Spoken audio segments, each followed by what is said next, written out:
स्वागत है स्वागत है स्वागत है आप सभी का स्वागत है आपके अपने चैनल पे जिसका नाम है मैग्नेट ब्रेन्स हिंदी। और मैं आकाश रांगडाले आप लोगों को पढ़ा रहा हूं कक्षा 9वीं और कक्षा 10वीं की रसायन विज्ञान, जिसमें हम बात कर रहे हैं हमारी क्लास 9 की केमिस्ट्री यानी कि रसायन विज्ञान की मोस्ट इंपॉर्टेंट क्वेश्चन सीरीज की। स्टूडेंट्स, हम बात कर रहे हैं हमारा अध्याय क्रमांक 1 जिसका नाम है हमारे आसपास के पदार्थ। मतलब कहानी बड़ी सिंपल सी है, आप खड़े हो जाइए, बैठे हो जाइए, सो जाइए, लेट जाइए, जो भी करिए, पर आपको आपके आसपास जितनी भी चीजें दिख रही हैं किसी भी अवस्था में, राइट, वो सारी की सारी चीजें हैं पदार्थ। और इन्हीं के बारे में हमारा एक चैप्टर है जिसका नाम है हमारे आसपास के पदार्थ। स्टूडेंट्स, हम इसके मोस्ट इंपॉर्टेंट क्वेश्चंस की सेकंड सीरीज कर रहे हैं, पर आगे बढ़ने से पहले एक बड़ी इंपॉर्टेंट इंफॉर्मेशन आप सभी लोगों के लिए। मैग्नेट ब्रेन्स हिंदी एक ऐसा प्लेटफॉर्म है जहां पर आपको मिलती है क्वालिटी कंटेंट एजुकेशन बिल्कुल फ्री ऑफ कॉस्ट। मतलब ये कि यहां पर आपको कोई भी कूपन नहीं खरीदना है, कोई भी पैकेज नहीं खरीदना है, कोई भी सब्सक्रिप्शन नहीं खरीदना है, कोई भी आपको रजिस्ट्रेशन नहीं करवाना है। आपको सिर्फ एक छोटा सा कष्ट करना है और वो ये है कि आपको अपना जो है पेन उठाना है, कॉपी उठानी है और बैठ जाना है स्क्रीन के सामने, और आपकी सारी जो तैयारी है वो हम करवाएंगे बिल्कुल फ्री ऑफ कॉस्ट। इन्हीं बातों के साथ स्टार्ट करते हैं हम लोग हमारा आज का सेशन, जिसमें हम पढ़ने वाले हैं मोस्ट इंपॉर्टेंट क्वेश्चंस पहले अध्याय के भाग 2 के लिए।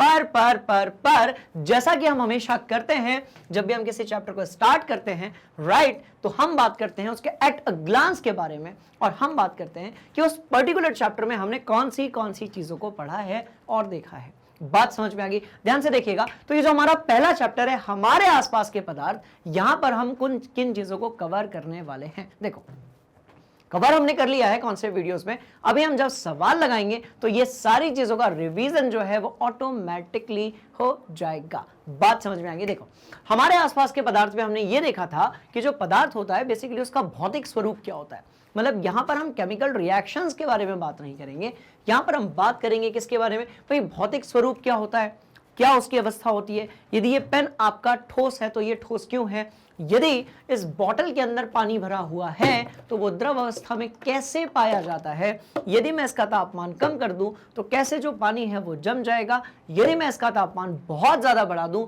तो कैसे ये जो पानी है वो वाष्प में परिवर्तित हो जाएगा। बात समझ में आई? तो ये सारी चीजों को इस चैप्टर में हमने कवर किया था बढ़िया तरीके से, पर क्योंकि हम सवाल लगाते लगाते भी चैप्टर का रिवीजन करते हैं, राइट, तो हम ये चीज भी आज करने वाले हैं। बात समझ में आ गई? चलिए, तो पदार्थ का भौतिक स्वरूप हमने देखा था, और हमने देखा था कि भाई जो पदार्थ होता है ना उसकी 3 अवस्थाएं होती हैं। वैसे तो 5-6 अवस्थाएं होती हैं, पर मुख्य रूप से यदि हम अवस्थाओं की बात करें तो हमारे पास है ठोस यानी कि सॉलिड, द्रव यानी कि लिक्विड, और गैस यानी कि गैस ही है, राइट। और क्या देखा था, आप यदि किसी भी चीज की अवस्था में परिवर्तन करना चाहें तो उसके लिए आपको क्या करना पड़ेगा। तो उसके लिए 2 ऐसे कारक हैं, राइट, पहला दाब है, दूसरा ताप है। इन दोनों से आप अवस्था में परिवर्तन कर सकते हो। जनरली हमें यह लगता है कि हम तापमान को कम ज्यादा करेंगे तो इससे अवस्था में परिवर्तन आएगा, तो यह अधूरी जानकारी है। दाब और ताप दोनों ही ऐसे पैरामीटर्स हैं, दोनों ही ऐसे गुणधर्म हैं जिसके हिसाब से आप किसी भी चीज की अवस्था में कर सकते हो परिवर्तन। बात समझ में आई? और क्या पढ़ा था हमने? पढ़ा था कि भाई जो पदार्थ होता है ना वो अलग अलग प्रकार के कणों से मिलकर बना होता है, ठीक है। कहीं कहीं पर कणों के बीच में बिल्कुल भी रिक्त स्थान नहीं होता है और उसको हम ठोस कहते हैं। कहीं कहीं पर कणों के बीच में भयंकर वाला रिक्त स्थान होता है और उसको हम गैस कहते हैं। कहीं कहीं पर कणों के बीच में ना तो कम रिक्त स्थान होता है और ना ही होता है ज्यादा रिक्त स्थान, उसको हम द्रव कहते हैं। और हमने देखा था कि भाई गलनांक क्या होता है, क्वथनांक क्या होता है, ऊर्ध्वपातन क्या होता है, कैसे पदार्थ अपनी अवस्था को परिवर्तित करता है, कैसे कोई जब ठोस किसी एक तापमान पे गलने लगता है और द्रव में परिवर्तित हो जाता है तो हम उसे कहते हैं गलनांक। कुछ इसी तरीके से कैसे कोई द्रव जब पिघलने लगता है और उसके बाद द्रव बन जाता है और उसके बाद और वो वाष्प में परिवर्तित होने लगता है तो हम उसे कहते हैं क्वथनांक। बात समझ में आ रही है? तो ये सारी चीजें इस पूरे चैप्टर में हम लोगों ने लगाई थी। बहुत बढ़िया तरीके से हमने इसका कॉन्सेप्ट वीडियो बनाया था, हमने इसका 1 शॉट वीडियो बनाया था, और भी हमने इसके बहुत सारे किए थे क्वेश्चंस। चलते चलते कुछ और चीजें हैं जो हमारा स्वागत करती हैं, जैसे कि आपका वाष्पीकरण, राइट। और वाष्पीकरण के अंदर छुपे होते हैं कुछ एक कॉन्सेप्ट जैसे कि गुप्त ऊष्मा, शीतलन और प्लाज्मा जैसी चीजें। और इतनी सारी चीजों को बढ़िया तरीके से पढ़ने के बाद आप लोगों के जो एक्सप्रेशंस होंगे स्टूडेंट्स वो होने चाहिए वैसे, मतलब ये कि आप लोगों को घबराने की बिल्कुल जरूरत नहीं है। आपको यदि नहीं आता है और भी अच्छी बात है, खाली डिब्बे को भरने में और आसानी होती है।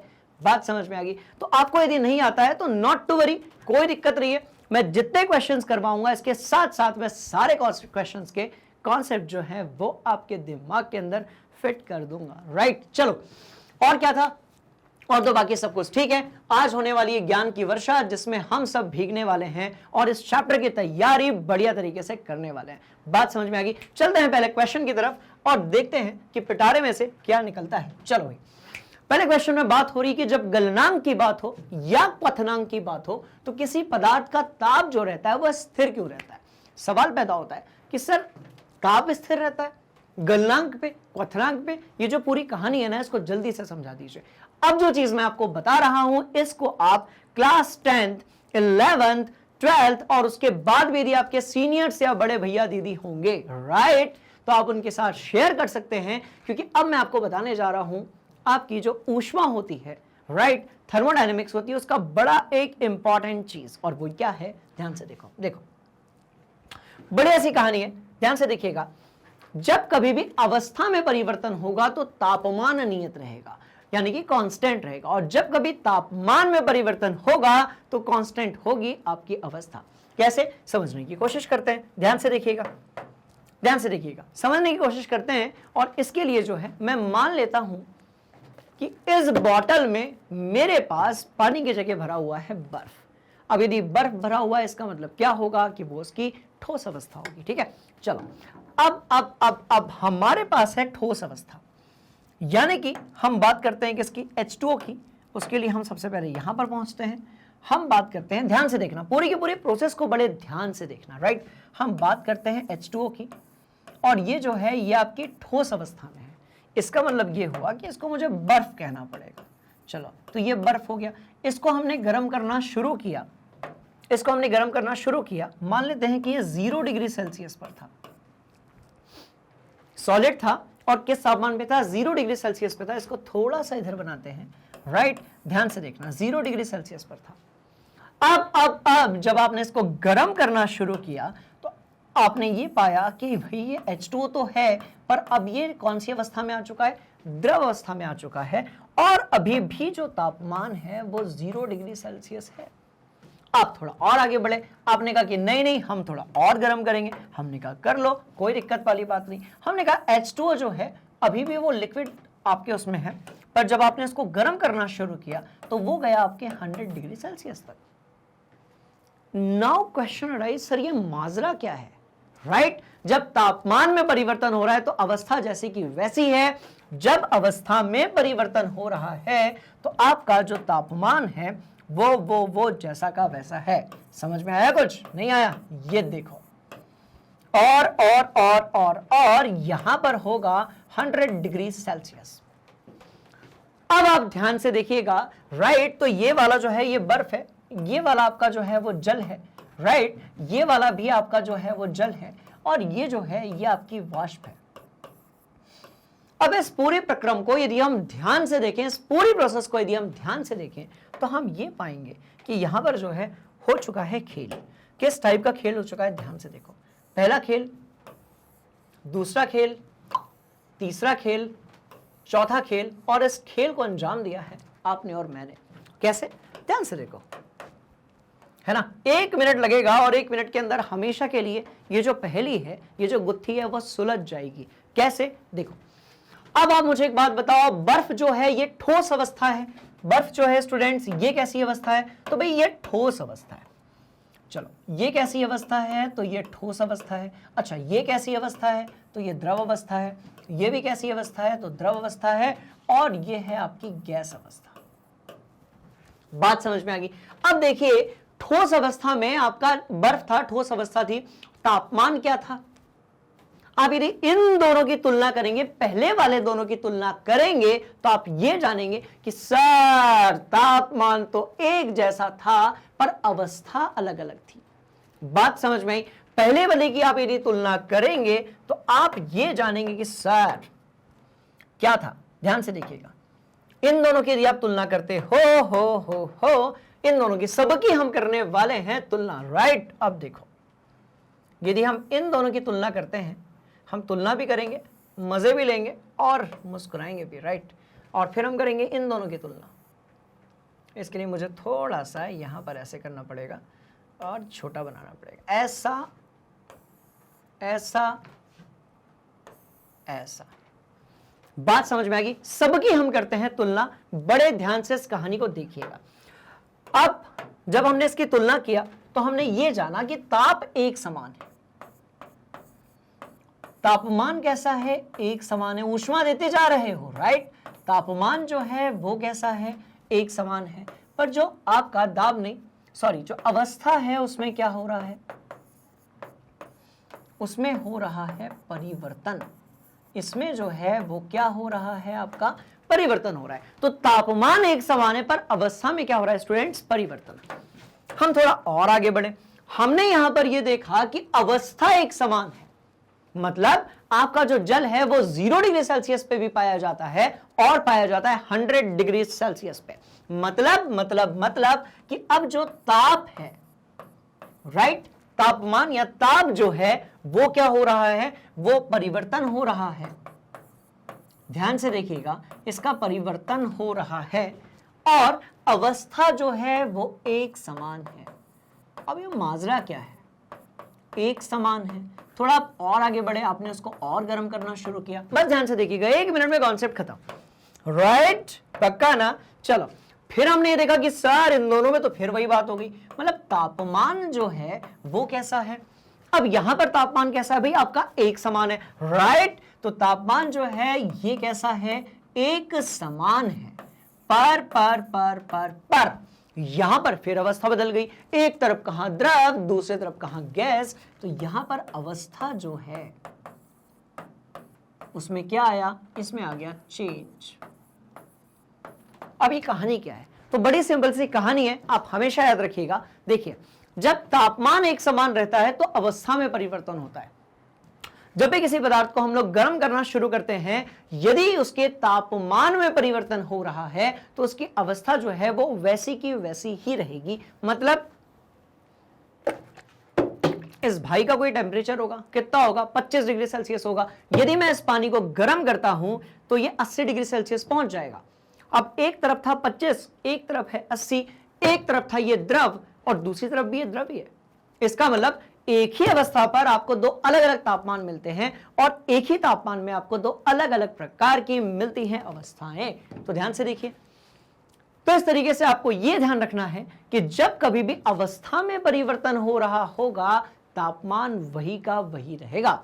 मतलब आप यदि 100 डिग्री सेल्सियस वाले जल को और गर्म करोगे तो ये जो पानी है ये 105 110 नहीं होने वाला, राइट। पहले बताइए क्या होगा, पहले जो है 100 डिग्री सेल्सियस पे ही और ऊष्मा देने पर जो जल है उसके कणों के बीच की दूरी बढ़ती जाएगी और गतिज ऊर्जा जो है वो बढ़ जाएगी। इससे क्या होगा, जो जल है वो परिवर्तित हो जाएगा आपके वाष्प में। बात समझ में आ गई? बड़ी बड़ी सिंपल सी कहानियां थी, है ना। और देखो 3 स्माइली भी अपन ने बनाए हैं, एक मैं हूं, एक आप हैं और एक है हमारी केमिस्ट्री। बात समझ में आ गई? तो इस तरीके से कहानी बड़ी सिंपल है, इसको अपनी कॉपी में आप नोट कर लीजिए और बस ये याद रखिए कि सर अवस्था में परिवर्तन होगा तो तापमान वही होगा और तापमान में परिवर्तन होगा तो अवस्था वही होगी। समझ में आ गई बात? चलो नोट कर लो। कर लिया? पक्का। अब चलते हैं सवाल की तरफ। क्या कहा जा रहा है? गलनांक यानी कि ऐसा तापमान जिस पर कोई भी ठोस जो है वो द्रव में परिवर्तित हो जाता है, और क्वथनांक यानी कि ऐसा तापमान जिस पे कोई भी द्रव जो है वो गैस में परिवर्तित हो जाता है। ठीक है, ये कहानी हम लोगों ने सुन ली है। अब इस कहानी को आगे कैसे बढ़ाएं? गलनांक है और क्या है आपका, क्वथनांक है। तो जब अवस्था परिवर्तन हो रही होगी तो तापमान कैसा होगा स्टूडेंट्स? नियत बना होगा। और यही तो हमारा क्वेश्चन है। इसको हटाते हैं यहां से और लगाते हैं ऐसा। मतलब ये पहली सुलझ चुकी है और ये जो क्वेश्चन मार्क है अब वो पूर्णांक में, पूर्ण विराम में कन्वर्ट हो चुका है। चलिए क्या लिखा हुआ है पढ़ते हैं। गलनांक तथा कथनांक पर किसी पदार्थ का ताप तब तक स्थिर रहता है जब तक कि सारा पदार्थ पूर्णतः पिघलता रहता है। जब तक पूरा पिघलेगा नहीं तब तक उसका तापमान में परिवर्तन होगा नहीं, अथवा उबलता रहता है क्वथनांक के लिए, गलनांक के लिए पिघलता रहता है, क्योंकि दी गई ऊष्मा पदार्थ के कणों के बीच के आकर्षण बलों को तोड़कर अवस्था परिवर्तन में बिजी होती है, इसलिए तापमान में परिवर्तन नहीं होता है। और ऐसी ऊष्मा को कहा जाता है, क्या कहा जाता है, बताना मत किसी को, बात समझ में आ गई। ऐसी ऊष्मा को कहा जाता है गुप्त ऊष्मा, लेटेंट हीट। तो ऐसी ऊष्मा को कहा जाता है स्टूडेंट्स गुप्त ऊष्मा। बात समझ में आ गई। चलिए, लिखा हुआ है गलन की गुप्त ऊष्मा या वाष्पन की गुप्त ऊष्मा। क्लियर? तो कहानी बड़ी सिंपल है, इसको अपनी कॉपी में आप नोट कर लीजिए। हम चल रहे हैं थोड़ा सा आगे। राइट, चलो, हो गया। अब जो चीज अपन ने सीखी ना वो बड़े काम आएगी। देख, ध्यान से देखना, ये लो, ये लो, ये लो, ये लो। उन सभी कारकों का उल्लेख कीजिए जिस पर वाष्पन की दर, रेट ऑफ इवेपोरेशन, निर्भर करता है। छोड़ो, ये सब पढ़ते रहेंगे। एक काम करते हैं, कपड़े सुखाते हैं। बात समझ में आ रही है? चलिए, कपड़े सुखाते हैं और इस क्वेश्चन को डीकोड करने की कोशिश करते हैं। कैसे कैसे कैसे कैसे कैसे? आप सिर्फ इस प्रोसेस को ऑब्जर्व कीजिए कि जब आप कपड़े धोते हैं तो सबसे पहले तो आप उसको फैलाकर डालते हैं। राइट, इसका मतलब ये हुआ कि जितना ज्यादा सरफेस एरिया होगा, क्षेत्रफल होगा, उतने जल्दी क्या होगा, कपड़ा जो है वो सूख जाएगा। पहली बात तो क्षेत्रफल यदि बढ़ेगा तो कपड़ा जल्दी सूख जाएगा। दूसरी बात, तापमान यदि ज्यादा है तो कपड़ा जल्दी सूखेगा, तापमान यदि कम है तो कपड़ा देर से सूखेगा। तीसरी बात, आप याद करो, बारिश के समय पर तापमान भी बहुत रहता है, उमस भी होती है, गर्मी भी लगती है, ह्यूमिडिटी भी फील होती है, पर कपड़े जो होते हैं वो देर से सूखते हैं। इसके पीछे की कहानी क्या है? इसके पीछे की कहानी है आर्द्रता का होना। मतलब भाई, कपड़े में से आपको वैसे ही जल के वाष्प बाहर निकालने, और यदि वातावरण में पहले से ही बहुत सारे जल वाष्प होंगे तो फिर वो जल वाष्प आराम से निकलेंगे, जल्दी कपड़े से नहीं निकलेंगे। तो वो नमी बरकरार रहेगी किसमें? कपड़े में। तो नमी यदि कम है तो कपड़ा जल्दी सूखेगा, नमी यदि ज्यादा है तो कपड़ा देरी से सूखेगा। तीसरी बात, अब एक बात बताओ, जब हवा चल रही होती है, राइट, तो कपड़ा जल्दी सूखता है। जब हवा चल रही होती है तो कपड़ा जल्दी सूखता है। यदि हवा नहीं चल रही है तो कपड़ा जो है देरी से सूखता है। कपड़े के सूखने का मतलब क्या है? ध्यान से देखिएगा, वाष्पन की बात हो रही है ना, तो ये कपड़े का सूखना जो है ये वाष्पन से रिलेटेड है आपका। कैसे? बड़ी सिंपल सी कहानी है। देखो, कपड़े के सूखने का मतलब यह है कि उसके रेशों के बीच में जितने भी जल के अणु हैं उन सबका क्या हो जाना? बाहर हो जाना। बात समझ में आई? बड़ी सिंपल सी है ये कहानी। तो अब एक काम करते हैं, इसको समझ लेते हैं। चलो, कैसे समझेंगे? तो पड़ोस में समझेंगे। कैसे? तो चार चीजें। कितनी चीजें? कितनी चीजें? कितनी चीजें? कितनी चीजें? क्या कहते हो? कितनी चीजें? राइट। तो देखो, पहला, अरे यार, पहला, दूसरा, तीसरा और ये हो गया चौथा। चार ऐसे कारक हैं जिस पर किसी भी चीज का वाष्पन जो है वो क्या करता है? डिपेंड करता है। सबसे पहला जो है वो है ताप। सबसे पहला जो है स्टूडेंट्स वो क्या है अपना? तो वो है अपना ताप। ताप तो है, ठीक है। तो सबसे पहला जो है वो है आपका ताप। ताप जो है वो कैसा होना चाहिए? ज्यादा होना चाहिए। फिर है आर्द्रता। बात समझ में आ रही है? तो फिर क्या है आपकी?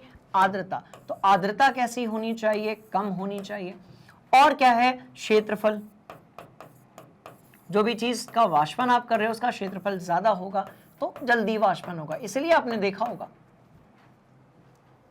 कि तालाब वगैरह में पानी जल्दी सूख जाता है, इतना सारा पानी होता है फिर भी तालाब का पानी जल्दी सूखता है। कुआं जो होती है उसका पानी देर से सूखता है। हालांकि कुआं में जमीन से रिसकर आने वाला पानी भी होता है, पर फिर भी यदि क्षेत्रफल ज्यादा होगा तो वाष्पन ज्यादा होगा।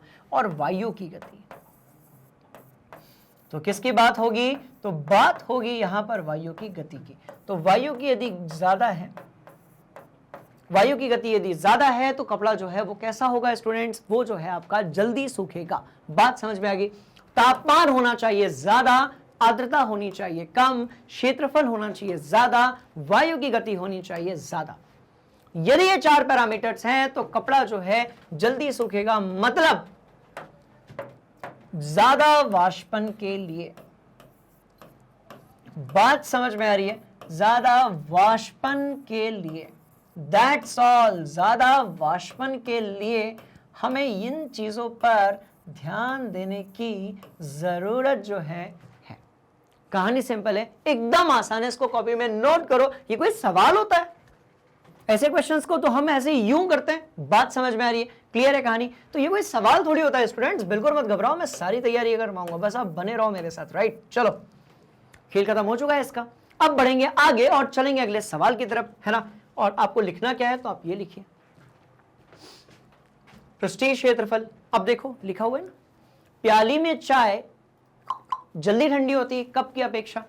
क्या सोच समझकर दिमाग लगाया होगा ना कि प्याली में चाय, तो ऐसे कप के ऊपर।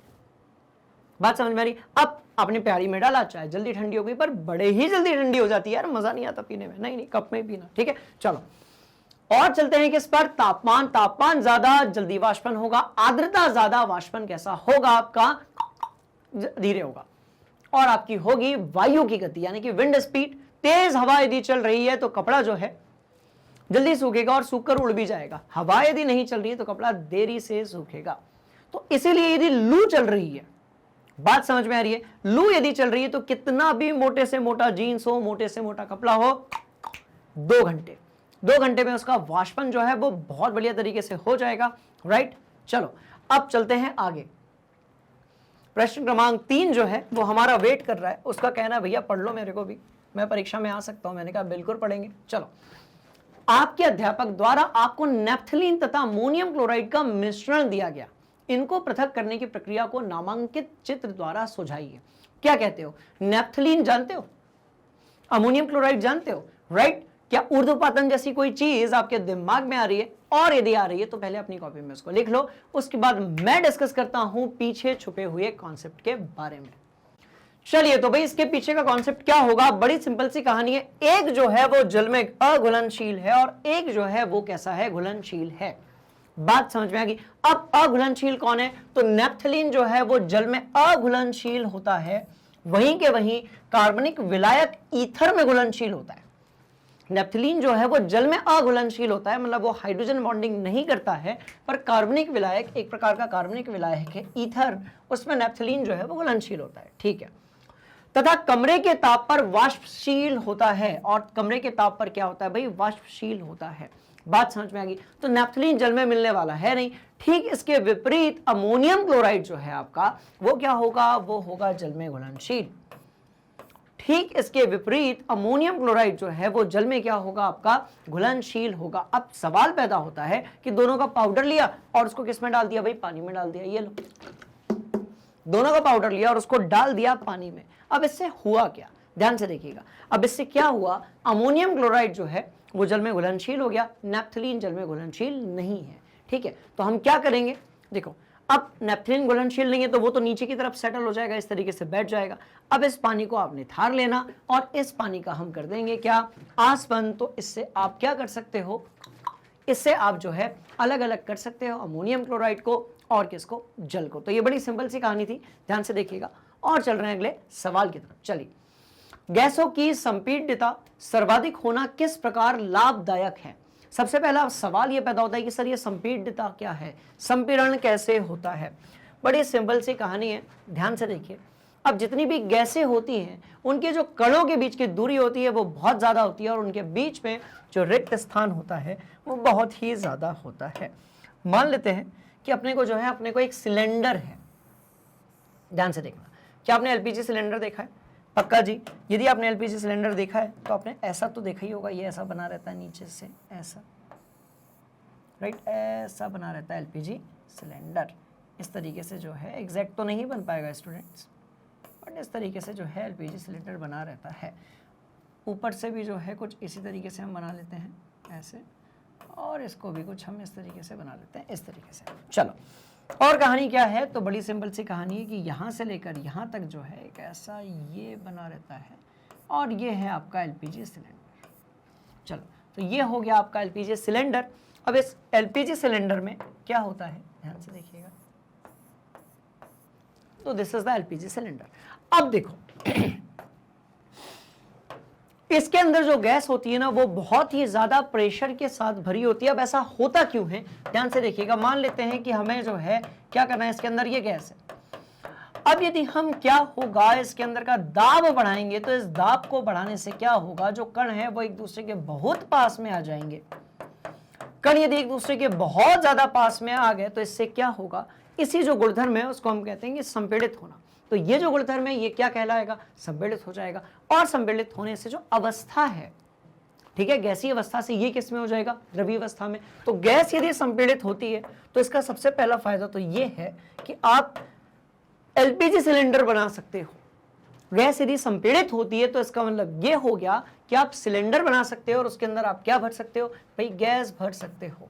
तो मैं यहां पर लिखता हूं संपीड़ित,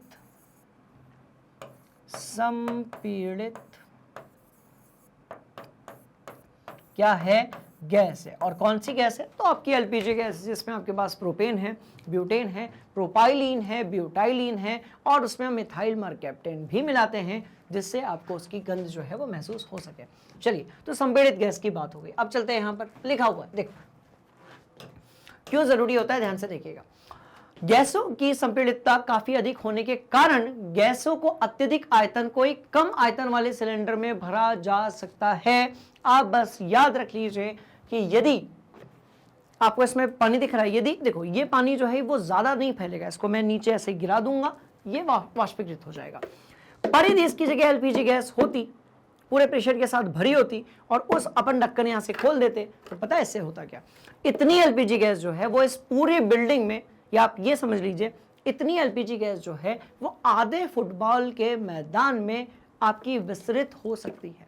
मतलब आप यदि बहुत ज्यादा आयतन वाली चीज को कम आयतन में यदि भरना चाहते हैं तो उसके लिए उसका संपीड़ित होना बहुत जरूरी है, पहली बात। दूसरी बात, तथा आसानी से एक स्थान से दूसरे स्थान तक भी हम उसको भेज सकते हैं। आप याद करो, कोरोना के समय पर ऑक्सीजन सिलेंडर की कमी के कारण कितनी अनहोनी हुई थी पूरी दुनिया में, बात समझ में आ रही है। तो इसका मतलब क्या हुआ कि यदि ऑक्सीजन सिलेंडर जो है उसको आप एक जगह से दूसरी जगह लेकर जा सकते हो। यदि गैस या ऑक्सीजन में यदि संपीड़न नहीं होता तो क्या आप उसको सिलेंडर में भर पाते, नहीं भर पाते।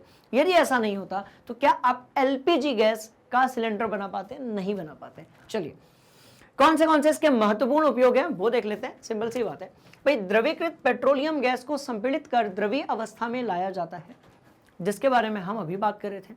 अस्पतालों में दिए जाने वाले ऑक्सीजन सिलेंडर में संपीड़ित गैस होती है, वही बात है। और संपीड़ित प्राकृतिक गैस यानी कि कंप्रेस्ड नेचुरल गैस या फिर आपकी जो सीएनजी है, इसके वाहनों में प्रयोग भी इसी गुण के आधार पर किया जाता है। सीधी सी बात यह है कि आपको यदि कोई भी गैस का सिलेंडर दिख रहा है, राइट, तो इसका मतलब उसके अंदर गैस जो है वो संपीड़ित की गई है उसके अंदर। चलिए और आगे बढ़ेंगे, इस कहानी को थोड़ा सा और आगे लेकर जाएंगे। वाहनों के टायर में हवा अधिक क्यों भरी जा सकती है? सीधी सी बात है कि गैस में क्या होती है, ध्यान से देखिएगा, संपीड़ितता, अर्थात अधिक दबाव सहने के गुण के कारण किसी भी टायर में अधिक हवा भरी जा सकती है। गैसों के कण स्वतंत्र होते हैं तथा शीघ्र ही टायर में फैल जाते हैं। भाई सीधी सी बात है, पंचर बनवाते हैं उसके बाद दोबारा से जब हवा भरते हैं ट्यूब में, आपने देखा होगा कैसे हवा जो है एक समान रूप से पूरे टायर में बढ़िया तरीके से फैल जाती है। इसका मतलब क्या हुआ कि गैस जो है वो बढ़िया तरीके से पूरे आयतन को घेर लेती है जहां तक उसको मौका मिलता है, पहली बात। दूसरी बात क्या, ठीक है, गैस अधिक दबाव सह सकती है। गैस जो है वो अधिक दबाव सह सकती है। आप सोच कर देखो कि यदि वो टायर जो है उसके अंदर आप द्रव भरते या फिर आप उसके अंदर यदि ठोस भरते, पहली बात, अब यदि ठोस भर देते तो पता है इससे क्या होता, स्पीड नहीं आ पाती क्योंकि आपका जो वजन है वो बढ़ जाता। दूसरी बात, रख रखाव बहुत महंगा हो जाता। तो कहानी यह है और बड़ी सिंपल है कि वाहनों के टायर में यदि अधिक हवा भरी जा सकती है तो उसके भी अपने आप में बहुत सारे उपयोग हैं। बात समझ में आ गई। चल रहे हैं अगले क्वेश्चन की तरफ और देखते हैं नेक्स्ट क्वेश्चन में हमसे क्या पूछा गया है। चलो, रुई ठोस है परंतु जल के ऊपर तैर सकती है, ऐसा क्यों है? भाई सीधी सी कहानी है, इसका सीधा लेना देना है घनत्व के साथ में। दो अलग अलग पदार्थ हैं, राइट, जिसका घनत्व कम होगा, जिसका घनत्व कम होगा वो ज्यादा घनत्व वाले के ऊपर आसानी से तैर सकता है। बात समझ में आ रही है? तो लिख दो जिसका घनत्व कैसा भाई, जिसका घनत्व जो है कम है वो कैसा रहेगा, ऊपर रहेगा। और जिसका घनत्व जो है ज्यादा है वो कैसा रहेगा, नीचे रहेगा। इसलिए आपने देखा होगा कि जो बर्फ होती है आपकी वो जल के सतह के ऊपर तैरते रहती है, क्योंकि एक अपवाद ये है कि जो बर्फ है वो तो ठोस है भाई, उसको तो डूब जाना चाहिए था, पत्थर डूब जाता है। बात समझ में आ रही? तो देखो बड़ी सिंपल सी कहानी है, ध्यान से देखो। अपन एक काम करते हैं, हम बनाते हैं एक डिब्बा, हम जो है वो बनाते हैं एक डिब्बा, और ये जो डिब्बा हमने बनाया हुआ है इसको हमें फिर से बनाना पड़ेगा, क्योंकि डिब्बा बनाने में हमको जो है मज़ा नहीं आ रहा है। यहाँ बनाते हैं हम डिब्बा, राइट। चलिए, तो ये था हमारा डिब्बा डिब्बा डिब्बा, ये लो। तो स्टूडेंट्स ये था हमारा डिब्बा, इसमें भरा हुआ है पानी, राइट। अब क्या हुआ, इसमें मैंने दो चीजें डाली, मैंने पत्थर डाले इसमें, मैंने इसमें पत्थर डाले, तो पत्थर जो है वो नीचे की तरफ तलहटी में बैठ गए। पत्थर जो थे, ऐसे पत्थर जो थे उसके जो कण थे वो ऐसे नीचे की तरफ बैठ गए, राइट। बात समझ में आ रही है? पर जब मैंने इसके ऊपर डाले आइस क्यूब, जब मैंने इसके ऊपर क्या डाले, जब मैंने इसके ऊपर डाले आइस क्यूब, इसको मैं बना देता हूं इस कलर से, राइट। जब मैंने इसके ऊपर आइस क्यूब डाले तो आइस क्यूब इसके ऊपर तैरने लगे, आइस क्यूब जो है वो इसके ऊपर तैरने लगे। बात समझ में आ रही है? तो अब एक बात बताओ भाई, दोनों ही ठोस है, ऐसा भेदभाव क्यों? दोनों ही यदि ठोस है तो ऐसा भेदभाव क्यों? ऐसा भेदभाव घनत्व के कारण कि जो बर्फ है वो जल के ऊपर तैरता है, पर जो पत्थर है आपका वो जल के अंदर रहता है। बात समझ में आ रही है? पत्थर डूब गया, बर्फ नहीं डूबा, मतलब, बात समझ में आई? मतलब इसका मतलब यह हुआ कि इसका जो घनत्व है बर्फ का, जल से कम घनत्व है, जल से कम क्या है, घनत्व है। और आपको पता है इसका बड़ा फायदा होता है जलीय जीव जंतुओं को, पौधों को, जो कि ऐसे जगह पर रहते हैं जहां पर तापमान बहुत कम है। तो पता है क्या होता है कि पानी के ऊपर जो है ना, देखो अब आप एक बात बताओ, अब आप साइबेरिया की बात करोगे, आप कनाडा की बात करोगे, आप हमारे जम्मू कश्मीर की बात करोगे, मतलब उन सारी जगहों की बात करोगे जहां ठंड बहुत पड़ती है, जहां पर झील जम जाती है, नदियां जम जाती हैं, राइट, आपके विंटर के टाइम पर। अब ये बताओ, पूरा पानी यदि जम गया तो उसके अंदर की जो मछलियां हैं, जितनी भी चीजें हैं, वो कैसी होंगी भाई, वो मर जाएंगी। पानी जम गया तो मूव नहीं कर पाएंगी। बात समझ में आ रही? तो होता क्या है, ध्यान से देखिएगा। अब मान लेते हैं कि आपकी झील है, देखो ये बड़ी इंटरेस्टिंग कहानी है, इसको अच्छे से सुनना, राइट, और इसको समझने की कोशिश करना। देखो मान लेते हैं कि ये आपकी नदी है और इसमें जो है भरा हुआ है पानी, ये भरा हुआ है, इसमें पानी पानी पानी पानी पानी पानी पानी पानी पानी पानी। अब भाई तापमान यदि कम होगा तो तापमान के कम होने से पता है क्या होगा कि ऊपर का जो बर्फ है ना वो जम जाएगा। ये लो ये लो ये लो, ये ऊपर वाला बर्फ जम गया, एक बर्फ की परत बन गई ऊपर की तरफ। अब अंदर का जो पानी रहता है ना, बात समझ में आ रही है, अंदर का जो पानी रहता है ना वो नहीं, अब बर्फ क्योंकि ऊपर आ गया, बर्फ की घनत्व तो कम है, तो ये ऊपर वाला बर्फ जम गया, अंदर जो है जल ही रहता है। ध्यान से देखो, तो भाई ये तो आपका बर्फ हो गया और अंदर जो है ये रहता है आपका जल, मतलब मछलियां अब यहां पर भी रह सकती हैं। बात समझ में आ रही है? तो बड़ी सिंपल सी कहानी कि बर्फ का हल्का होना कई बार बड़ा काम दे जाता है, स्पेशली जलीय जीव जंतुओं के लिए। चलिए, तो बर्फ जो है वो जल से कम घनत्व वाला है, वहीं के वहीं पत्थर जो है वो ज्यादा घनत्व वाला है, तो लिख दो। तो ये जो है जल से इसमें क्या होगा, ज्यादा घनत्व होगा। तो जल से इसमें क्या होगा, ज्यादा आपका घनत्व होगा। तो इस तरीके से जो है ठोस और द्रव और गैस वाली बात नहीं है स्टूडेंट्स, यहां पर बात यह है कि जिसका घनत्व कम होगा वो ऊपर रहेगा, जिसका घनत्व ज्यादा रहेगा वो नीचे रहेगा। बात समझ में आएगी? नोट करो, चलो किया। अब यहां आते हैं, पढ़ो। रुई में अत्यधिक मात्रा में छिद्र होते हैं जिसमें भरी होती है बहुत सारी हवा, जिसके कारण इसका आयतन जो है वो अधिक होता है। आयतन अधिक होने से इसका घनत्व जो है वो कम हो जाता है, परंतु जब इसके क्षेत्रों में जल भर जाता है तो ये डूबने लगता है। सीधी बात ये है कि आप यदि किसी बाल्टी में पानी लोगे और ऊपर रुई रखोगे इतना बड़ा ऐसा, राइट, तो स्टार्टिंग में वो ऊपर तैर रहा होगा, पर जैसे जैसे जैसे जैसे उसके अंदर पानी जाता जाएगा वो छोटा होता जाएगा, सिकुड़ता जाएगा, गीला होता जाएगा और डूबता भी जाएगा। बात समझ में आएगी? एकदम सिंपल सी कहानी। क्लियर है कहानी? चलिए नोट करेंगे। नोट किया है, बहुत बढ़िया, आगे बढ़ेंगे।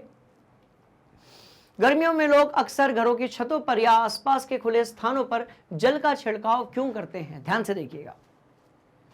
अब मान लेते हैं कि यहां पर तापमान बहुत ज्यादा है, मान लेते हैं कि मेरे पास कोई चीज है, हाँ, मान लेते हैं कि इस जगह पर तापमान बहुत ज्यादा है, ये चीज गर्म हो चुकी है। अब मैं क्या करूंगा, मैं ऐसे ना पानी चीज दूंगा इसके ऊपर, तो इससे क्या होगा कि जल जो रहेगा उसकी गर्मी को ले लेगा, राइट, जल उसकी गर्मी को लेगा और वाष्प में परिवर्तित हो जाएगा और वो जगह कैसी हो जाएगी? ठंडी हो जाएगी।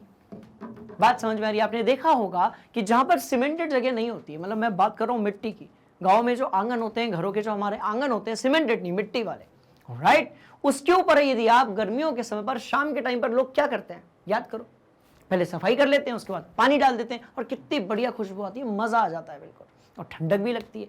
ऐसा इसलिए होता है क्योंकि वो जो गर्माहट है, आपने उसके ऊपर पानी डाला, अब पानी डालने से क्या हुआ कि जो गर्माहट है उसकी ऊष्मा पानी ने ले ली और पानी वाष्प बन के फुर्र, वो जो जगह है अब वो हो गई ठंडी तुलनात्मक तरीके से।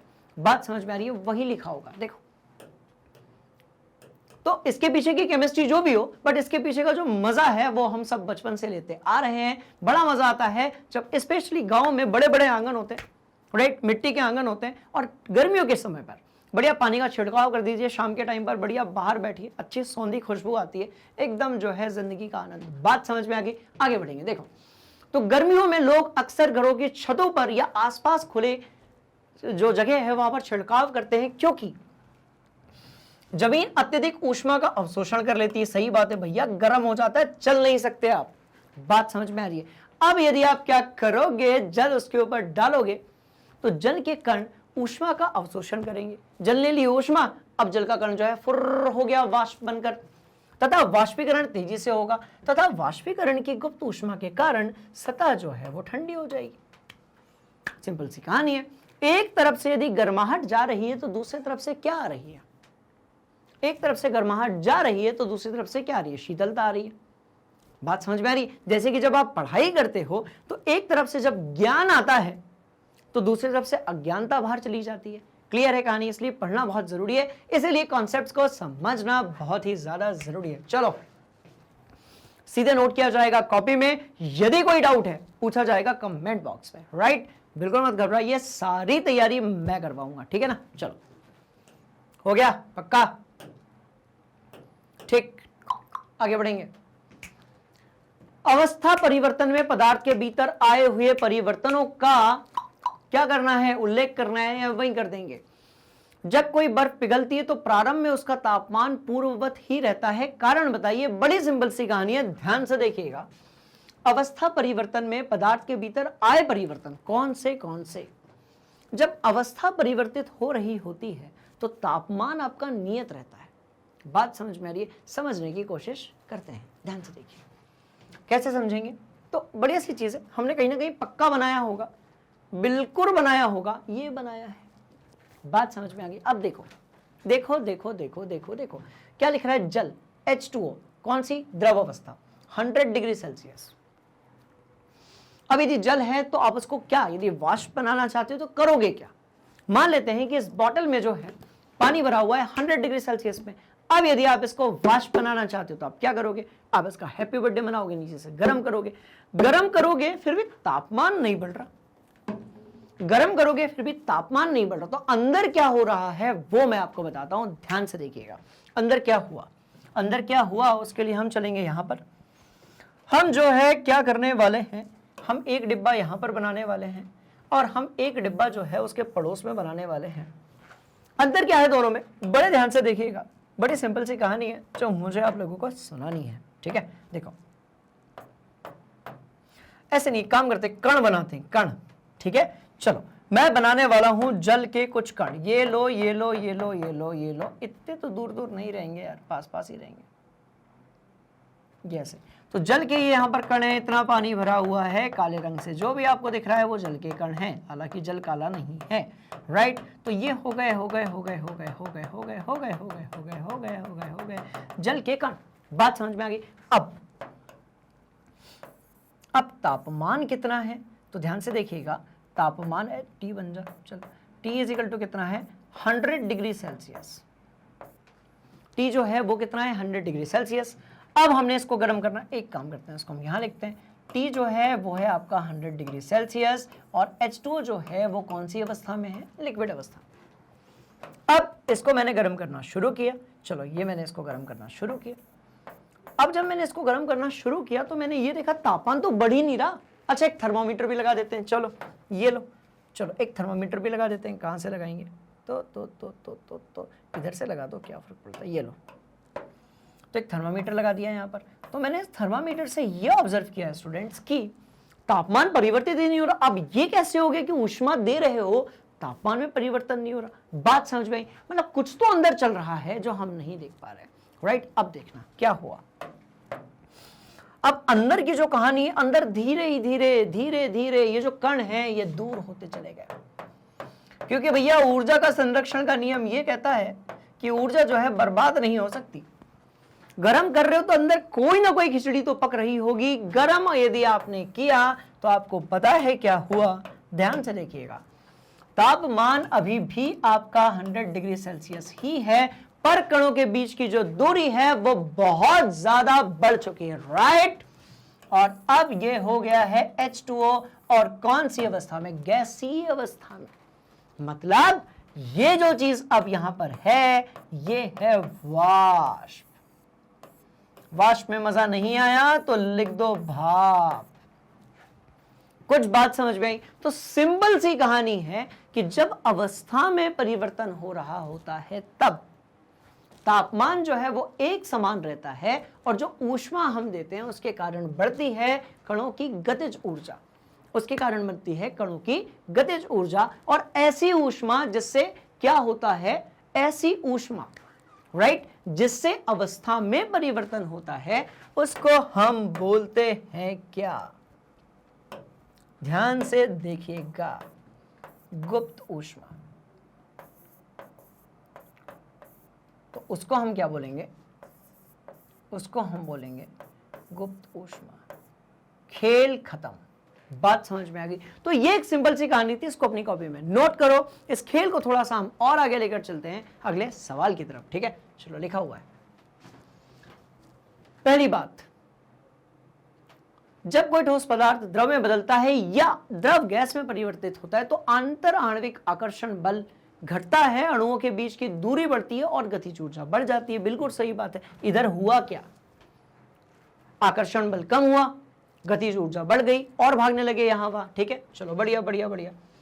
जब कोई बर्फ पिघलती है तो प्रारंभ में उसका तापमान, वही बात हो गई कि जब अवस्था परिवर्तन होगी, राइट, जब कभी भी अवस्था में परिवर्तन होगा तापमान जो है वो नियत बना रहेगा। और ऐसी कोई कहानी जो है वो हमें पढ़नी है। देखो सेम चीज लिखी हुई है। अब नीचे आते हैं, बर्फ के पिघलने के बाद भी प्रारंभ में तापमान स्थिर रहता है क्योंकि ऊष्मा का उपयोग कणों के बीच के आकर्षण बल को तोड़ने में होता है, जिससे उसकी हम गलन की, हम क्या कहते हैं, गुप्त ऊष्मा या लेटेंट हीट कहते हैं हम किसकी, भाई गलन की। सिंपल है कहानी, आसान है कहानी, इसको अपनी कॉपी में नोट करेंगे आप लोग, ठीक है। हो गया आगे, पक्का, क्या कहते हो, ये लो। परासरण एक विशिष्ट प्रकार का विसरण है, टिप्पणी कीजिए। अब ये परासरण क्या है, इसके काम की चीजें मैं आप लोगों को बताने वाला हूं, ध्यान से देखिएगा। देखो हाँ, परासरण यानी कि ऑस्मोसिस एक विशिष्ट प्रकार का विसरण है क्योंकि दोनों ही परिघटनाओं में कणों का गमन अधिक सांद्रता वाले क्षेत्र से कम सांद्रता वाले क्षेत्र की ओर होता है।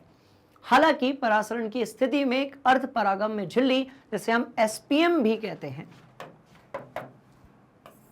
सेमी परमिएबल मेम्ब्रेन, से विलायक के कणों का गमन होता है जो कि केवल जल के अणुओं के लिए परागम्य है।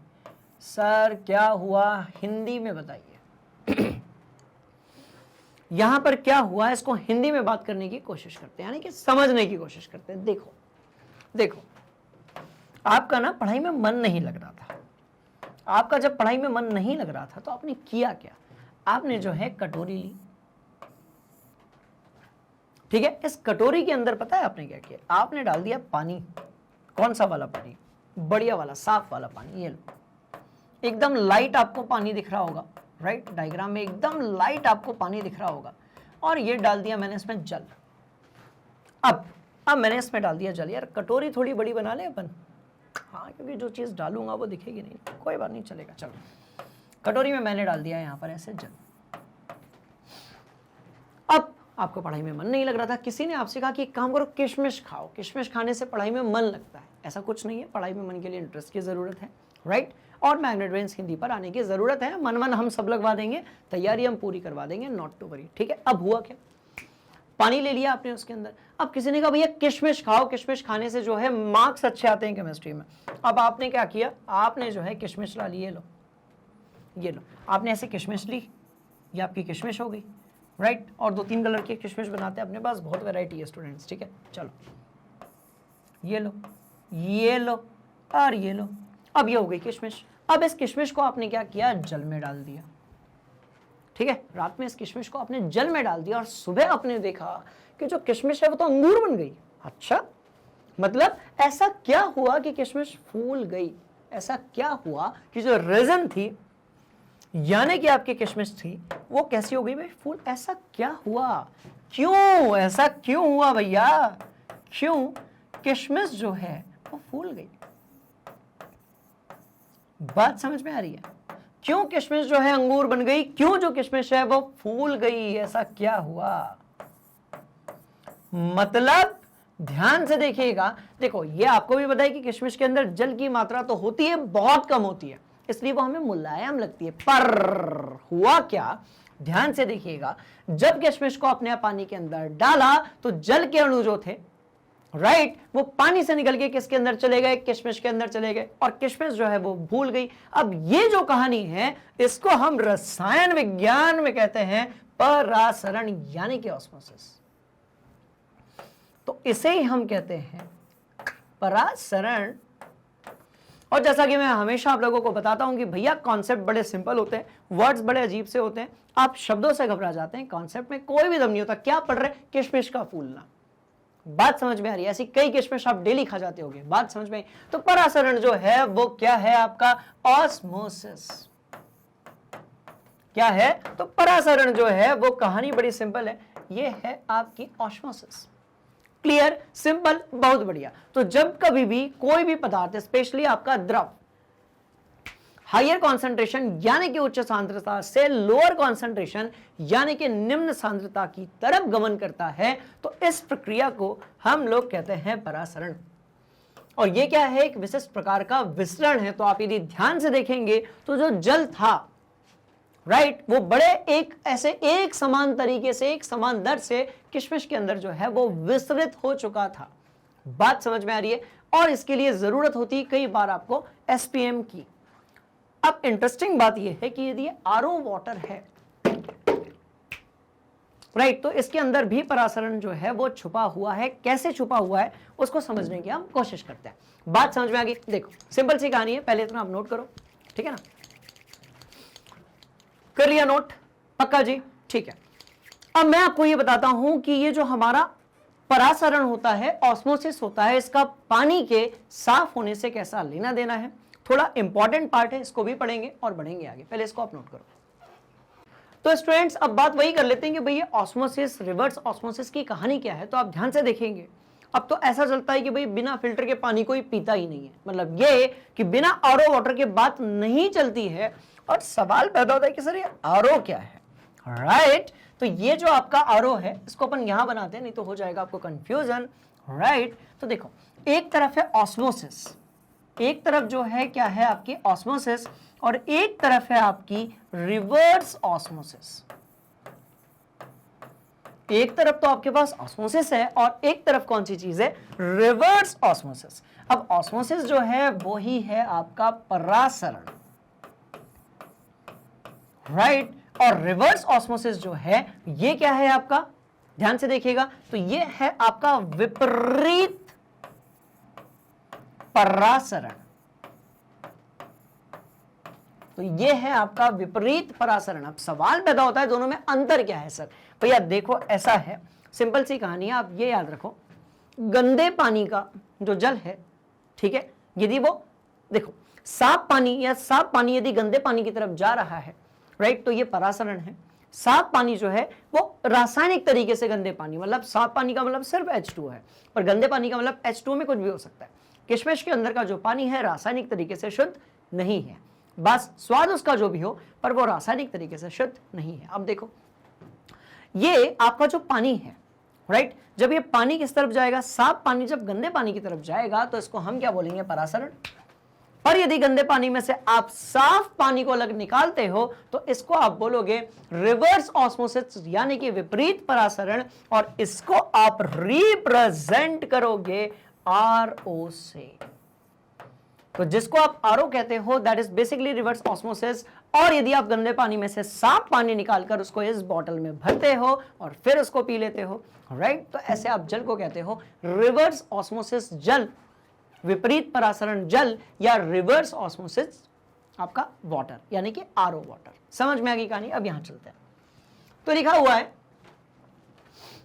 दोनों ही परिघटनाओं में कणों का गमन अधिक सांद्रता वाले क्षेत्र से कम सांद्रता वाले क्षेत्र में होता है। शुद्ध जल की सांद्रता ज्यादा है, अशुद्ध जल की सांद्रता कम है। तो शुद्ध जल यदि अशुद्ध जल की तरफ जाएगा, मतलब अधिक सांद्रता से यदि कम सांद्रता की तरफ जाएगा, तो इसको हम बोलेंगे परासरण, राइट। हालांकि परासरण की स्थिति में एक अर्धपरागम्य झिल्ली होती है जो विलायक के कणों का, जिसके थ्रू विलायक के कणों का गमन होता है, राइट, जो कि केवल जल के अणुओं के लिए परागम्य है। विसरण में ऐसा नहीं होता है। विसरण में कोई झिल्ली नहीं होती है। बड़ी सिंपल सी कहानी है, ये बड़े काम आती है बच्चों, राइट, ध्यान से देखो, बड़ी सिंपल सी कहानी है। इसके अंदर भरी हुई है कोई भी ऐसा परफ्यूम या ऐसे कुछ सुगंधित चीज, हमने किया इसमें एक छिद्र, यहां से चीजें निकली और इस पूरे रूम में फैल जाएगी, इसको हम बोलेंगे विसरण। पर परासरण के लिए आपको चाहिए एक परागम्य झिल्ली। बात समझ में आ गई? तो इस तरीके से कहानी बड़ी सिंपल थी। बढ़ते हैं आगे, चलो नोट कर लेना, कोई डाउट हो पूछ लेना, बिल्कुल भी आपके तैयारियों में कमी नहीं रहनी चाहिए। आगे बढ़ेंगे। ट्यूब या बल्ब के अंदर प्लाज्मा कैसे तैयार होता है? बड़ी सिंपल सी कहानी है, अत्यधिक भयंकर, बात समझ में आई, अत्यधिक या फिर भयंकर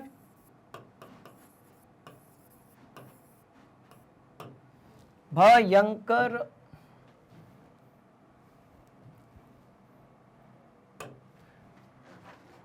ज्यादा तापमान पर।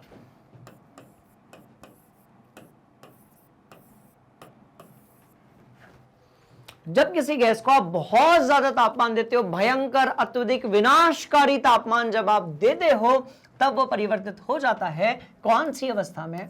पदार्थ की चौथी अवस्था में, जिसको हम बोलते हैं प्लाज्मा, जिसमें होते हैं बहुत सारे आयन। और कितने प्रकार के आयन? तो भाई 2 प्रकार के आयन। कौन से आयन? तो ये होंगे आपके धनायन और ऋणायन। अब देखो प्लाज्मा में एक विशेष रंग क्यों होता है? प्लाज्मा में एक विशेष रंग क्यों होता है? क्योंकि इलेक्ट्रॉन्स का इधर उधर गमन होता है। सूर्य तथा तारों में प्लाज्मा कैसे बनता है? सिंपल सी कहानी है, इनके पास होता है अत्यधिक, यहां होता है अत्यधिक भयंकर तापमान। तो अब इसको शुरू कैसे करेंगे भाई? ज्यादा तापमान के कारण।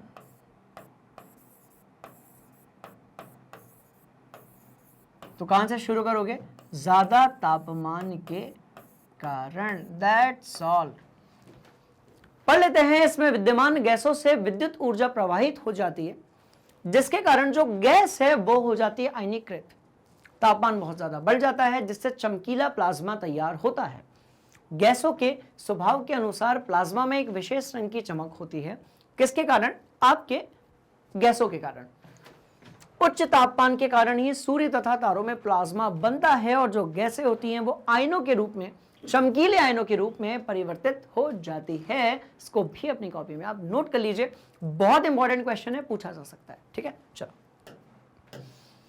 अब भाई अगला सवाल जो है वो हमसे क्या कहता है, वाष्पीकरण को प्रभावित करने वाले कौन कौन से कारक हैं। 4 कारकों के बारे में हम लोगों ने बात की थी, यदि आपको याद हो तो, और मेरे पास शायद वो लिखे होने चाहिए, कहीं मेरे पास लिखे हैं क्या, तो ये तो नहीं है, यहां तो हम बारिश कर रहे हैं ज्ञान की, ये भी नहीं है जहां पर हम ये समझ रहे हैं कि अवस्था परिवर्तन के समय पर तापमान एक समान रहेगा और तापमान परिवर्तन के समय पर अवस्था जो है वो नियत बनी रहेगी। ठीक है, पर और आगे देखते हैं, यहां पर भी यार मुझे कुछ मिला नहीं, और आगे देखते हैं, यहां भी कुछ नहीं मिला, और आगे, हाँ ये रहा, देखो देखो देखो देखो देखो, वाष्पीकरण यदि ज्यादा करना चाहते हो तो तापमान को ज्यादा करो, आर्द्रता को कम करो, क्षेत्रफल को ज्यादा करो और वायु की गति जो है वो बढ़ा दो। बात समझ में आ रही है? यदि पंखा चालू कर दिया कमरे के अंदर, अभी बारिश का टाइम चलेगा, ध्यान से देखिएगा, कमरे के अंदर कपड़े सूखेंगे, यदि पंखा चल रहा है तो कपड़े जल्दी सूखेंगे। यदि पंखा धीरे चल रहा है या नहीं चल रहा है और हवा नहीं फ्लो हो रही है, कपड़े देरी से सूखेंगे या हो सकता है नमी के कारण सूखे भी ना। बात समझ में आ गई? तो ये सारी कहानी है यहां पर लिखी हुई है। सतह का क्षेत्रफल बढ़ाइए, तापमान में वृद्धि कीजिए, वायु की गति बढ़ाइए और आर्द्रता में कमी कीजिए। ठीक है, चलो अगला सवाल देखते हैं। गुप्त ऊष्मा से आप क्या समझते हो? अब देखो, स्टार्टिंग में इस चैप्टर के थोड़े एकदम ऐसे शॉर्ट रिवीजन में अपन लोगों ने थोड़ा मेहनत की, कॉन्सेप्ट पर ध्यान दिया, और अब क्या हो रहा है कि जितने भी कॉन्सेप्ट्स को हमने वहां पर पढ़ा था वो सारे उपयोग हो रहे हैं इस प्रकार के क्वेश्चंस को करने में। कैसे? ध्यान से देखिएगा, ये देखिए, ठीक है, ये देखिए, ये नहीं, इसको हटा देते हैं, रुको, इसको हटा देते हैं, आप अच्छा छोड़ो, रहने दो ना, रिवीजन होता रहेगा। चलो इसको भी हटा देते हैं। हाँ, ये है खेल। कैसे? देखो, आप मुझे एक बात बताइए, ये जो चीज यहां पर दिख रही है हमारी आंखों के सामने, क्या ये द्रव नहीं है? और इधर पे जो चीज दिख रही है वो कैसी है? वो गैस नहीं है। तो एक तरफ है द्रव, एक तरफ है गैस, पर तापमान जो है वो दोनों में एक समान नहीं है। तो ऐसी ऊष्मा जिसका अवस्था परिवर्तन के समय पर उपयोग किया जाता है, या अवस्था परिवर्तन के समय पर किसी भी पदार्थ को दी जाने वाली जो ऊष्मा होती है, उसको हम लोग बोलते हैं गुप्त ऊष्मा। अवस्था परिवर्तन के समय पर किसी भी पदार्थ को दी जाने वाली जो ऊष्मा होती है स्टूडेंट्स, उसको हम बोलते हैं गुप्त ऊष्मा। बात समझ में आ गई? चलते हैं यहां पर और देखते हैं यहां पर क्या खेल चल रहा है। देखो, अवस्था परिवर्तन के समय पर स्थिर ताप पे, ताप स्थिर होना चाहिए, अवस्था तभी परिवर्तित होगी। अवस्था परिवर्तन के समय पर स्थिर ताप पर पदार्थ के एकांक द्रव्यमान को दी गई आवश्यक ऊष्मा को हम कहते हैं गुप्त ऊष्मा। एकांक द्रव्यमान की बात क्या हो रही है? मतलब कि पदार्थ के 1 kg की बात हो रही है। अब ये 1 kg क्या होता है? तो बड़ी सिंपल सी कहानी है। जैसा कि हम जानते हैं कि जो द्रव्यमान है उसकी इकाई आपकी किलोग्राम होती है, इसलिए हम कह रहे हैं कि 1 किलोग्राम।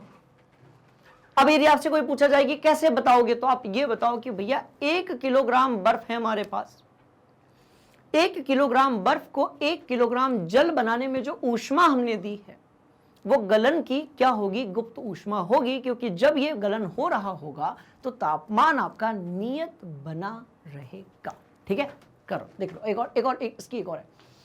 जब कोई पदार्थ एक भौतिक अवस्था जैसे कि ठोस से दूसरी भौतिक अवस्था, ये ज्यादा अप्रोप्रिएट है, जैसे कि द्रव में परिवर्तित होता है, तो एक नियत ताप पर उसे कुछ ऊष्मा प्रदान करनी होती है। और ऐसी ऊष्मा, ठीक है, ऐसी ऊष्मा जो कि गुप्त ऊष्मा कहलाती है, ऐसी ऊष्मा जिसके कारण उस पदार्थ के 1 किलो का हम द्रव्यमान जो लेते हैं और उसके बाद उसकी अवस्था में परिवर्तन कर देते हैं, ऐसी ऊष्मा को हम लोग कहते हैं गुप्त ऊष्मा। बात समझ में आ गई? बड़ी सिंपल सी कहानी थी। और बढ़ते हैं आगे। तो ये एक इंपॉर्टेंट क्वेश्चन है, इसको आप नोट कर लीजिए। दोनों में से कोई आंसर जो है आप वो दे सकते हो। चलो और आगे बढ़ते हैं। और एक बढ़िया सवाल ये दिया हुआ है कि भाई वाष्पीकरण और क्वथन में क्या अंतर है? बात समझ में आ रही है? वाष्पीकरण यानी कि इवेपोरेशन और क्वथन यानी कि बॉइलिंग। अब एक बात बताओ,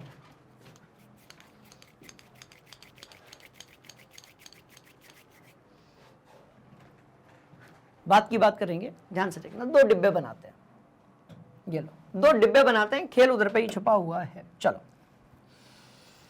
तो भैया ये रहा पहला डिब्बा, पर इसको यार अपन बनाते हैं ऐसे, पानी भरना है दोनों में। चलो ये पहला डिब्बा है, ध्यान से देखिएगा, और ये हमारे पास जो है ये दूसरा डिब्बा बना हुआ है। तो पहला डिब्बा है और ये आपका दूसरा डिब्बा है, राइट। अब एक काम करते हैं, दोनों में भर देते हैं पानी, दोनों डिब्बे ऊपर से खुले हैं, ठीक। अब देखो दोनों में डालता हूं मैं पानी, ध्यान से देखिएगा। ये डाला मैंने इसमें पानी, पानी पानी पानी, एकदम लाइट नीला कलर आप लोगों को दिख रहा होगा, राइट। और दोनों में मैंने डाल दिया पानी।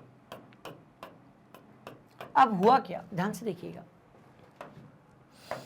दोनों ऐसे खुले हैं, दोनों डिब्बे जो हैं आपके वो कैसे हैं भाई, खुले हैं। मतलब ये है कि मेरे को ये करना पड़ेगा,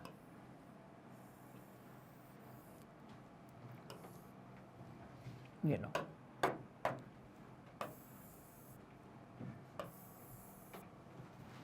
सिंपल, पक्का जी। चलिए अब दोनों हैं आपके खुले डिब्बे। अब ये दूसरा वाला जो डिब्बा है इसका हम हैप्पी बर्थडे मना रहे हैं और इसको हम दे रहे हैं भाई ऊष्मा। दूसरा वाला जो डिब्बा है उसको हम दे रहे हैं ऊष्मा। अब ऊष्मा देने से क्या होगा कि ये जो है ना ये बॉयल होने लगेगा, ये उबलने लगेगा। ये जो है ये कैसा होगा, तो भाई ये उबलने लगेगा। यदि उबलने लगेगा इसका मतलब ये हुआ, ये हुआ, ये हुआ कि बहुत तेजी से इसमें से जल वाष्प निकलने लगेंगे, बहुत ज्यादा तेजी से इसमें से जल वाष्प निकलने लगेंगे। बात समझ में आ रही है? और इसमें कैसे निकलेंगे, तो धीरे धीरे निकलेंगे, धीरे धीरे निकलेंगे। बात समझ में आ रही है? तो जब ये उबलने लगेगा इसका मतलब ये हुआ कि तापमान लगभग 100 डिग्री सेल्सियस के आसपास है, राइट। पर ये सामान्य तापमान है और ये कैसा है, तो बड़ी सिंपल सी चीज है, ये है आपका सामान्य तापमान, राइट। तो उबलने वाली जो चीज है उसको हम क्वथन कहते हैं। इस तरफ वाली जो चीज है वो वाष्पीकरण होती है। वाष्पीकरण के समय पर आप बाहर से कोई ऊष्मा नहीं देते, जो आपके एटमॉस्फेयर की ऊष्मा है उसी के कारण क्या होता है, इवेपोरेशन होता है, वाष्पीकरण होता है। कैसे होता है देखो। अब एक बात बताओ, कपड़े सुखाते हो उसके अंदर बहुत सारा पानी भरा होता है, तो क्या गर्म करते हो कपड़े को? नहीं, आप वाष्पीकरण की जो ऊष्मा रहेगी वो कहां से मिल जाएगी आपको, वो मिल जाएगी आपको वातावरण से। मतलब वातावरण से ही आपने ऊर्जा ली और कपड़े के अंदर से पानी जो है वो दूर चला गया। बात समझ में आई? तो इधर वाली जो चीज है इसको हम कहते हैं वाष्पीकरण, इसको हम कहते हैं वाष्पीकरण। बात समझ में आ रही है? और इधर वाली जो चीज है इसे हम कहते हैं क्वथन। तो ये अब पानी उबालोगे जल्दी उबल जाएगा, तो ये कैसी होती है, तो भैया ये होती है आपकी फास्ट, और ये कैसी होती है, तो ये होती है आपकी स्लो। यहां गर्म करने की जरूरत नहीं है, अपने आप वो वातावरण की गर्माहट से हो रहा है, उधर पे आपको गर्म करने की जरूरत है। बात समझ में आ गई? तो ये हमारा डायग्राम था। एक काम करते हैं, हम इसका आंसर डिटेल में पढ़ते हैं। चलो नोट कर लो इसको। सिंपल, पक्का। अब यहां आते हैं, चलो अब यहां आते हैं, इस खेल को थोड़ा सा और आगे लेकर चलते हैं। वाष्पीकरण यह एक सतही परिघटना है, क्वथन यह एक समष्टि यानी कि बल्क फिनोमेना है। मतलब आप यदि 2 डिब्बे ले रहे हो तो वाष्पीकरण जो है वो सिर्फ यहीं पर होगा,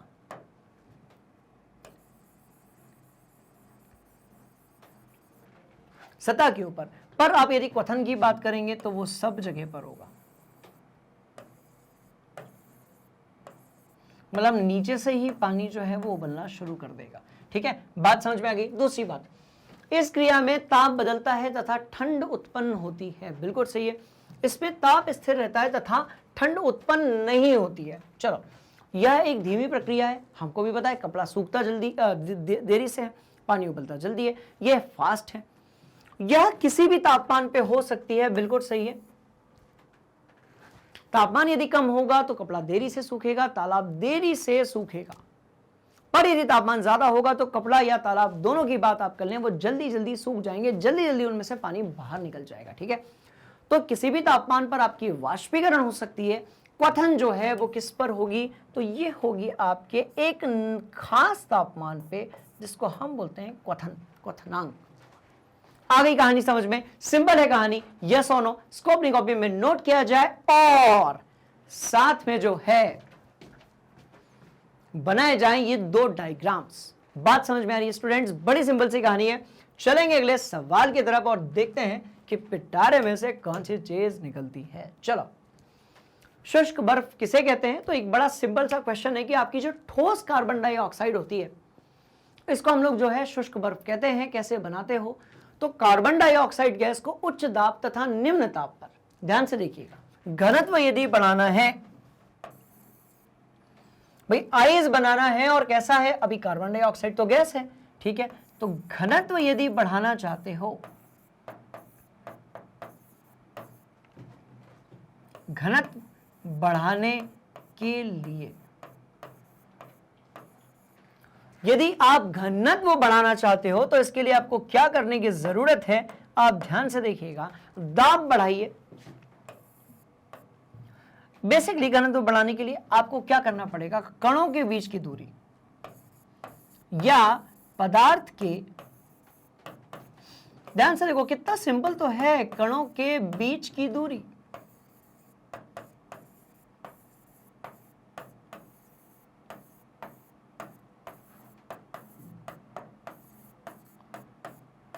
पदार्थ के बीच के कणों की दूरी जो है उसको बढ़ाओ, और ये बढ़ाना संभव है कैसे कैसे कैसे कैसे कैसे? ध्यान से देखिएगा, तो ये संभव है दो चीजों से। पहला, नहीं, घनत्व बढ़ाने के लिए पदार्थ के बीच की दूरी को बढ़ाइए नहीं, कम कीजिए, कम कीजिए, घटाओ। बढ़ाने से तो घनत्व कम हो जाएगा, राइट? घटाओ। अब इसके लिए जरूरी है हमारा निम्न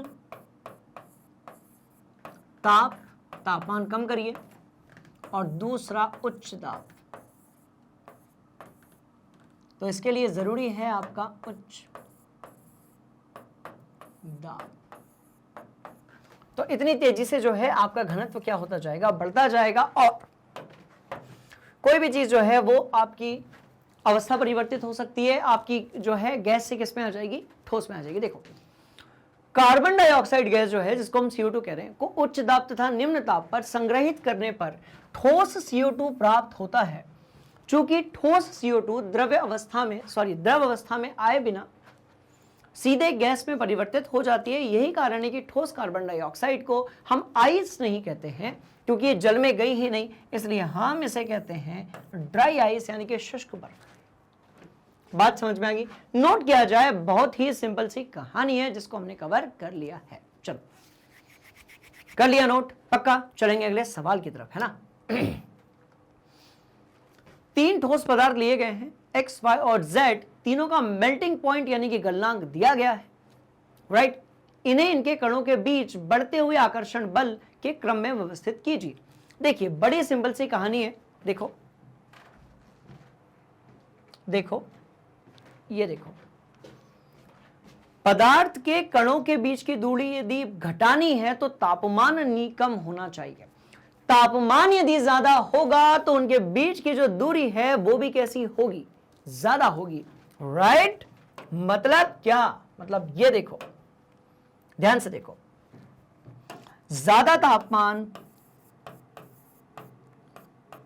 ज्यादा ताप मतलब क्या होगा? ध्यान से देखिएगा, ज्यादा दूरी, ज्यादा ताप, ज्यादा दूरी और कम घनत्व, कम घनत्व और ज्यादा आयतन। लो, सारा खेल जो है वो खत्म हो चुका है, और ये है आपका ज्यादा आयतन। बात समझ में आ गई? बड़ी सिंपल सी कहानी है, ध्यान से इसको देखिएगा। अब देखिए भाई, 3 अलग अलग तापमान हमारे पास दिए हैं, 298, 314 और 398। 3 ठोस पदार्थ X, Y, Z का गलनांक दिया हुआ है। इन्हें इनके कणों के बीच के बढ़ते हुए आकर्षण बल ज्यादा तब होगा जब घनत्व ज्यादा होगा। तो सबसे ज्यादा जो आकर्षण बल होगा के क्रमों में व्यवस्थित कीजिए। देखिए, क्योंकि अपेक्षाकृत अधिक गलनांक वाले पदार्थ के कणों के बीच में मजबूत आकर्षण बल होगा, तो भाई जिसका गलनांक ज्यादा होगा, जिसका क्वथनांक ज्यादा होगा, उनके बीच में आपका कणों के बीच का जो आकर्षण बल है वो कैसा होगा? आपका ज्यादा होगा। बात समझ में आ रही है? अब एक बात बताओ, देखो, आपका X जो है वो 298 पर पिघल रहा है, और आपका जो Z है वो 398 पर पिघल रहा है। एक जो है 298 पर पिघल रहा है और एक जो है स्टूडेंट्स 398 पर पिघल रहा है। एक पिघल रहा है 298 पर, एक पिघल रहा है 398 पर। अब आप मुझे एक बात बताओ, जो पिघलने में समय ज्यादा ले रहा है उसके कणों के बीच का आकर्षण बल कैसा होगा? ज्यादा होगा। बात समझ में आ गई? तो ये भी एक कॉन्सेप्ट है, पर आप सिंपल सी कहानी लिख सकते हैं। तो z की ज्यादा होगी, फिर y की होगी और उसके बाद फिर x की होगी। बात समझ में आ गई? नोट कर लीजिए।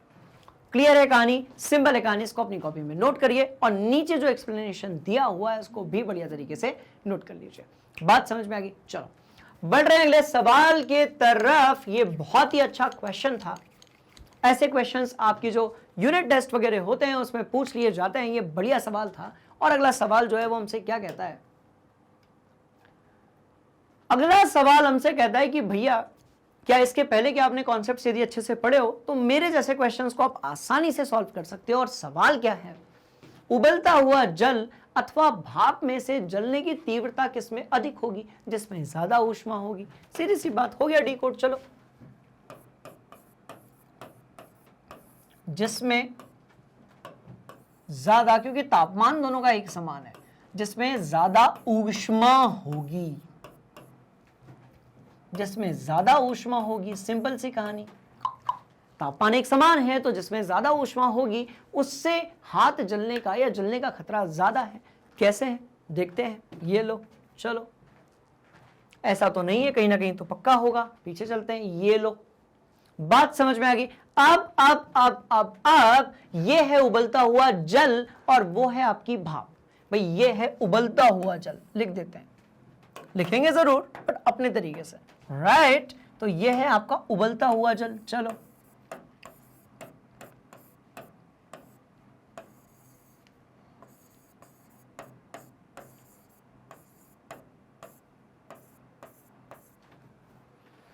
तो स्टूडेंट्स ये क्या है? ये है आपका उबलता हुआ जल। अब एक तरफ है उबलता हुआ जल, एक तरफ है आपके पास वाष्प। बात समझ में आ गई? डिफरेंस क्या है कि इसके पास ऊष्मा कम है, ठीक है? और आपने जब ऊष्मा, गुप्त ऊष्मा भी उसमें जोड़ दी तो यहां पर ऊष्मा ज्यादा है। तो यदि आप इधर की बात करेंगे, राइट, तो यहां पर कैसी है आपकी? कम ऊष्मा है। यहां पर कैसी है? तो ये है आपकी कम ऊष्मा। तो कम ऊष्मा होगी तो हाथ कम जलेगा, जलेगा जरूर, बहुत खतरनाक है बट कम जलेगा।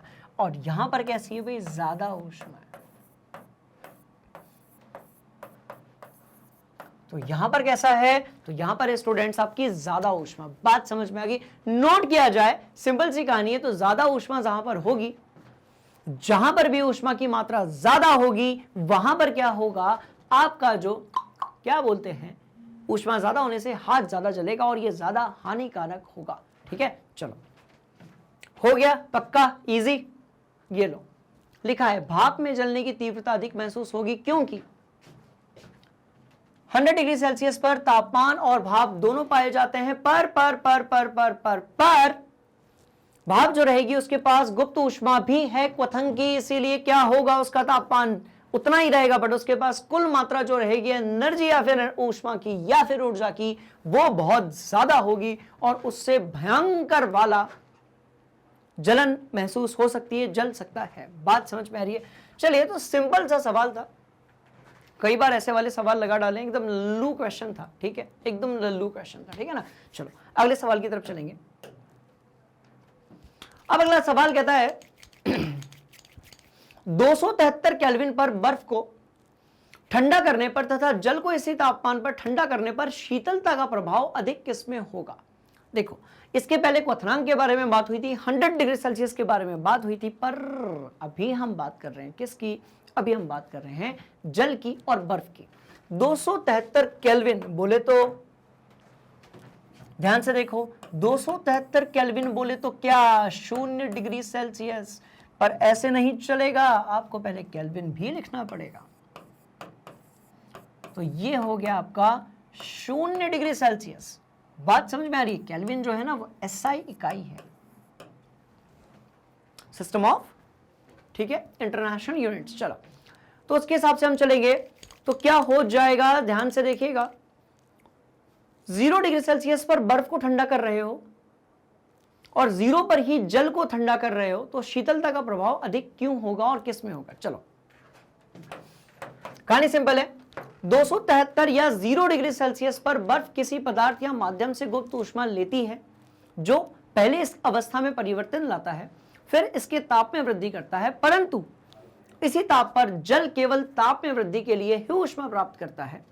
बर्फ के गलन या संगलन के लिए गुप्त ऊष्मा की जो मान है वो इतना है, अर्थात प्रति इकाई किलोग्राम बर्फ में से जल बदलने के लिए इतनी ऊष्मा जो है वो कैसी होगी, आवश्यकता पड़ेगी। इसलिए बर्फ अधिक शीतलता प्रदान करेगी, क्योंकि जल किसी प्रकार की गुप्त ऊष्मा नहीं लेता है। सीधी बात यह है कि 2 हाथ लिए, इसको कहां रखो, यहां रखता हूं, दोनों हाथ में, एक में रखा बर्फ, एक में रखा ठंडा पानी। ज्यादा ठंडा कब लगेगा, जब बर्फ रखोगे वहां लगेगा। बात समझ में आ रही है? ज्यादा जहां बर्फ होगी वहां पर ज्यादा ठंडा आपको लगेगा। क्यों लगेगा? क्योंकि जल जो है थोड़ी बहुत ऊष्मा आपके हाथ से धारण करेगा तो थोड़ी ठंडक आपके हाथ में देगा, पर बर्फ जो है आपके हाथ से ज्यादा ऊष्मा लेगा, और ज्यादा शीतलता प्रदान करेगा। इसलिए जो इसका आंसर है वो यही होगा और एकदम अप्रोप्रिएट होगा। बात समझ में आई? चलते हैं अगले सवाल की तरफ। बहुत सिंपल सा क्वेश्चन है, इस क्वेश्चन को पढ़िए और कॉन्सेप्ट लिखिए कमेंट बॉक्स में और अपनी कॉपी में भी, फिर डिस्कस करते हैं पीछे छुपे हुए कॉन्सेप्ट के बारे में। अब सवाल आपने पढ़ लिया है, पर सोचने वाली बात तो है कि हमारा जो सामान्य ताप होता है उसमें कुछ चीजें जो हैं वो ठोस होती हैं, कुछ चीजें जो हैं वो द्रव होती हैं, और कुछ चीजें जो हैं वो जैसे कि ऑक्सीजन गैसीय अवस्था में होती है। ऐसा होता कैसे? राइट, मतलब एक ही तापमान पे सभी जो है, राइट, उसकी एक समान अवस्था क्यों नहीं होती है, अलग अलग अवस्था क्यों होती है? इसी यही तो क्वेश्चन है। ध्यान से देखो, जल जो है वो कमरे के ताप पर क्या है, द्रव है, और लोहे की जो अलमारी है वो कमरे के ताप पर ठोस है। तो एक बढ़िया सी कहानी ये है, और वो ये है कि देखिए, हर परमाणु और अणु जो होता है, यानी कि हर तत्व और यौगिक जो होता है ना स्टूडेंट्स, राइट, उसका क्वथनांक होता है, गलनांक होता है। अब लोहे का जो गलनांक है वो बहुत ज्यादा होता है, हजारों डिग्री सेल्सियस में। लोहे का जो गलनांक है वो बहुत ज्यादा होता है, हजारों डिग्री सेल्सियस में, तब जाकर लोहा पिघलता है। पर बर्फ का जो आपका क्या होगा भाई, बर्फ का जो गलनांक है, अब देखो बर्फ की यदि हम बात करें तो बर्फ का जो गलनांक है, राइट, बर्फ का जो गलनांक है वो कितना है, 0.000000 डिग्री सेल्सियस, राइट। तो बर्फ का गलनांक जो है वो है 0 डिग्री सेल्सियस। इसका मतलब ये हुआ, और सामान्य रूम टेम्परेचर कितना होता है, 25 डिग्री सेल्सियस से लेकर 35 डिग्री सेल्सियस के बीच में। तो ये तापमान बर्फ के लिए बहुत ज्यादा है, इसलिए बर्फ जो है द्रव में परिवर्तित होकर बना लेता है जल, बना लेता है आपका जल। बात समझ में आई? पर जो लोहा है जिसकी अलमारी बनी हुई है, राइट, उसका जो गलनांक है वो बहुत ज्यादा है, इस पर वो ठोस अवस्था में ही है। तो ये जो पूरा खेल है अवस्था परिवर्तन का, ये छुपा हुआ है किस में, क्वथनांक और गलनांक में। तो स्टूडेंट्स ये किस में छुपा हुआ है, तो ये छुपा हुआ है क्वथनांक और किस में, गलनांक में। तो ये छुपा है क्वथनांक में और किस में छुपा हुआ है, आपके गलनांक में। बात समझ में आ गई? बड़ी ही सिंपल सी कहानी थी जो मुझे आप लोगों को सुनानी थी। अब इसको हम बढ़िया तरीके से पढ़ लेते हैं। कहानी मैं सुना चुका हूं। देखो, जल कमरे के ताप पर द्रव है क्योंकि इसका हिमांक या फिर गलनांक 0 डिग्री सेल्सियस है तथा क्वथनांक 100 डिग्री सेल्सियस है। साथ ही इसका निश्चित आयतन होता है परंतु निश्चित आकार नहीं होता है, इसलिए जल को जिस बर्तन में रखा जाता है ये उसी का आकार ले लेता है। सही बात है। लोहे की अलमारी कमरे के ताप पर ठोस है क्योंकि इसका गलनांक यानी कि मेल्टिंग पॉइंट कमरे के ताप से बहुत अधिक होता है। पहली बात, इसका एक निश्चित आकार एवं आयतन होता है और यह दृढ़ होता है यानी कि कठोर होता है। तो सीधी सी बात है, हर वस्तु पिघलती है, बस उतना तापमान चाहिए, और हर परीक्षा में आप टॉप कर सकते हो, बस उतनी मेहनत चाहिए। बात समझ में आ गई? जमा हो तो कमेंट कर देना, नहीं जमा हो तो कोई बात ही नहीं है, पढ़ाई तो चल ही रही है आपकी, राइट। चलिए, तो दुनिया की हर चीज जो है वो किसी भी अवस्था में परिवर्तित हो सकती है, बशर्ते वो ईंधन ना हो, बशर्ते वो ईंधन ना हो, ईंधन को बहुत गर्म करोगे आग लग जाएगी, ठीक है। चलो, तो स्टूडेंट्स कहानी बड़ी सिंपल सी है कि दुनिया की हर चीज जो है वो किसी भी अवस्था में हो सकती है, उसके लिए हमें उसके गलनांक और क्वथनांक के बारे में पता होना चाहिए। बात समझ में आ गई? तो बहुत सिंपल सी क्वेश्चन था, बहुत बढ़िया तरीके से हमने इसको नोट कर लिया है। चलो देखो, कोई डाउट है तो कमेंट बॉक्स में आप पूछ ही लेते हो, है ना। चलेंगे अगले सवाल की तरफ। निम्नलिखित अवलोकनों में हेतु कारण लिखिए। नैप्थलीन को रखा रहने देने पर यह समय के साथ कुछ भी ठोस पदार्थ छोड़े बिना अदृश्य हो जाती है। क्या ये एक प्रकार का जादू है? बिल्कुल ये जादू है, पर इसके पीछे छुपा हुआ है रसायन विज्ञान, मतलब कि उसका होता है ऊर्ध्वपातन। बात समझ में आ रही है? तो नैप्थलीन जो है वो ठोस से परिवर्तित हो रही है, किसमें? गैस में सीधे। अरे नैप्थलीन की बॉल यार, नैप्थलीन की गोलियां, ठीक है, नमी ना लगे इसलिए हम डाल देते हैं ना कपड़ों में, या फिर आपने देखा होगा वॉशरूम में हमारा वो जो हाथ धोने वाला बेसिन होता है उसमें भी रहती है, राइट। तो ठोस गैस में परिवर्तित हो रहा है, इसका मतलब सीधे हो रहा है इसका ऊर्ध्वपातन, दैट्स ऑल, ऊर्ध्वपातन। तो इसका जो है सीधे क्या हो रहा है? तो स्टूडेंट्स इसका हो रहा है ऊर्ध्वपातन। चलिए थोड़ा सा और आगे बढ़ेंगे। हमें इत्र की गंध बहुत दूर बैठे हुए भी पहुंच जाती है। बात तो यह है, हालांकि बड़ी अजीब सी इरिटेटिंग होती है, पर पहुंच जाती है। कैसे? देखो भैया, इत्र जो है उसमें होता है विसरण। अब यहां पर इत्र है ना, तो इसका कण निकलेंगे ऐसे ऐसे ऐसे ऐसे ऐसे चारों तरफ घूमेंगे, और इत्र में क्या होता है? आपका विसरण होता है। बात समझ में आ रही? तो समझते हैं। नैप्थलीन की एक वाष्पशील ठोस पदार्थ है जो ठोस से द्रव अवस्था में आए बिना सीधे शॉर्टकट या बाईपास लेता है और गैस में बदल जाता है, जिसे हम ऊर्ध्वपातन क्रिया कहते हैं। अतः कुछ समय बाद, अब एक बात बताओ, दिखेगा थोड़ी उड़ता हुआ। अभी रखा था, आकार बड़ा था नैप्थलीन की बॉल का, कुछ समय बाद आकर देखा और छोटा हो गया, मतलब उड़ गया। कुछ समय बाद और छोटा हो गया, मतलब उड़ गया। इसीलिए कुछ समय बाद यह ठोस पदार्थ छोड़े बिना हवा में वाष्प बनकर उड़ जाता है, ठीक है। तो ये सामान्य तापक्रम पर आपका ऊर्ध्वपातित हो जाता है। Got it? सिंपल। इत्र की गंध हमें बहुत दूर तक इसलिए पहुंच जाती है क्योंकि इत्र जो है वो एक प्रकार की गैस है और बेसिकली इसमें होता है विसरण।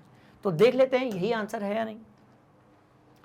इत्र एक वाष्पशील द्रव होता है जो कि तेजी से वेपर में बदल जाता है और इसका विसरण हो जाता है, इसका विसरित हो जाता है, और आप यदि दूर तक बैठे हुए हो तो भी इसकी गंध आप तक पहुंच जाती है। ये एक बड़ी सिंपल सी कहानी थी जो हम डिस्कस कर चुके हैं। चलो चलते हैं अगले सवाल की तरफ। अगला सवाल जो है, अब कैसे करोगे इसको? तो निम्नलिखित पदार्थों को उनके कणों के बीच बढ़ते हुए आकर्षण के अनुसार व्यवस्थित कीजिए। अब देखिए,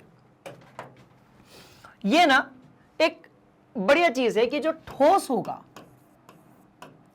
ठोस के कणों के बीच में, के कणों के बीच में, कणों के बीच में अत्यधिक, ठोस के कणों के बीच में मई जून जुलाई, राइट, में अत्यधिक, ठोस के कणों के बीच में अत्यधिक क्या लगेगा? क्या लगेगा? क्या लगेगा? तो आकर्षण बल लगेगा स्टूडेंट्स। बात समझ में आ गई? जैसा पढ़ाई किया, पढ़ाई का आकर्षण, एक मिनट लिखने दो, ठीक है, आकर्षण बल लगेगा। जैसा आपका और पढ़ाई का परीक्षा के 2 दिन पहले अत्यधिक लग जाता है आकर्षण बल, राइट। साल भर लगे ना लगे, बट परीक्षा के 2 दिन पहले माहौल रहता है ना। चलो देखो, ठोस के कणों के बीच में अत्यधिक आकर्षण बल लगता है, तो वही तो कहा जा रहा है। तो निम्नलिखित पदार्थों को उनके कणों के बीच बढ़ते हुए आकर्षण बल के हिसाब से व्यवस्थित कीजिए। अब भैया ऐसी बात है, कहानी बड़ी सिंपल है, ध्यान से देखिए। चीनी जो है वो ठोस है, रूम टेम्परेचर पे, जल जो है वो द्रव है, और ऑक्सीजन जो है वो गैस है। अब ये कोई क्वेश्चन थोड़ी हुआ, ये लो चीनी में अधिक होगा, जल में कम होगा, ऑक्सीजन में कम होगा। कारण क्या है? ऑक्सीजन गैस है, कणों के बीच का आकर्षण बल कम है, दूरी बहुत ज्यादा है। पर यदि आप जल की बात करेंगे, आकर्षण बल ज्यादा होगा, दूरी थोड़ी कम होगी। और चीनी में तो आकर्षण बल एकदम जो है तूफान हिला देगा, बहुत ज्यादा होगा, और दूरी बहुत कम होगी, राइट। बहुत बढ़िया तरीके से इसको आप अपनी कॉपी में नोट कर लीजिए। चल रहे हैं अगले सवाल के तरफ। हो गया? पक्का? आगे बढ़ेंगे। गर्मियों में घड़े का जो जल है वो ठंडा क्यों होता है? पहले आप इसका आंसर अपनी कॉपी में लिखिए, ये मत पढ़ना बिल्कुल ही, छुपा लिया मैंने यहां से। इसको अपनी कॉपी में आप लिखिएगा, उसके बाद हम डिस्कस करने वाले हैं इसके पीछे छुपे हुए कॉन्सेप्ट के बारे में। बात समझ में आ गई? नोट करो। चलिए भाई, तो बड़ा ही सिंपल सा क्वेश्चन है, बहुत ही आसान सवाल है। काम करते हैं, बनाते हैं मटका और उसमें डालते हैं पानी, राइट? क्या कहते हो? ये लो, चलो एक बनाते हैं मटका बढ़िया वाला, देखिएगा। तो भाई ये रहा आपका मटका, बस सही बन जाना चाहिए। तो लगभग हम कह सकते हैं कि सही बन गया है। एग्जैक्ट तो नहीं बन पाएगा, बट ओके। रुको रुको,